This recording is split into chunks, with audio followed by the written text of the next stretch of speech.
ശക്തൻ നഗറിൽ golden flea മാർക്കറ്റിനോട് ചേർന്ന് Indira canteen നിർമ്മാണവും ഒരു വർഷത്തെ നടത്തിപ്പും സ്വകാര്യ ഏജൻസിയെ ഏൽപ്പിക്കുന്നതുമായി ബന്ധപ്പെട്ട അജണ്ട ഇനത്തിൽ കോർപ്പറേഷൻ കൌൺസിലിൽ രൂക്ഷമായ വാഗ്വാദം. തൃശൂരിൽ എയിംസ് സ്ഥാപിക്കണമെന്ന പ്രമേയം അവതരിപ്പിച്ച് BJP.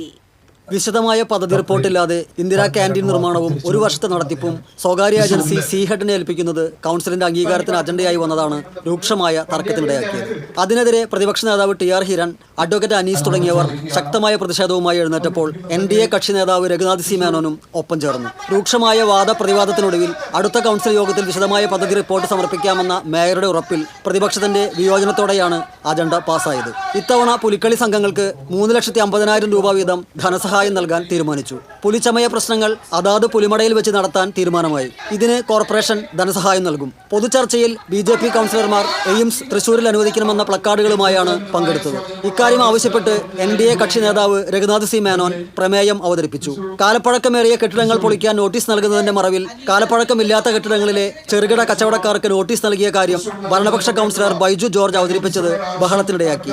ഒടുവിൽ ഇക്കാര്യം അന്വേഷിച്ച് നടപടി സ്വീകരിക്കാമെന്ന് ഡെപ്യൂട്ടി മേയർ ഉറപ്പ് നൽകി. ഭൂഗർഭ കേബിൾ ഇടുന്നതിന് വൈദ്യുതി വിഭാഗം എടുത്ത കുഴികൾ അവർ തന്നെ അടയ്ക്കാതിരുന്ന വിഷയം, കുടിവെള്ള വിതരണത്തിലെ വീഴ്ച, തെരുവ് വിളക്കുകൾ ആഴ്ചകളോളമായി കത്താതിരിക്കുന്നത്, കത്താത്ത ഹൈമാസ്റ്റ് മിനിമാസ്റ്റ് വിളക്കുകൾ, കനാലുകളിലെ ചണ്ടി കുളവാഴ തുടങ്ങിയ പ്രശ്നങ്ങൾ കൗൺസിലർമാർ ഉന്നയിച്ചു.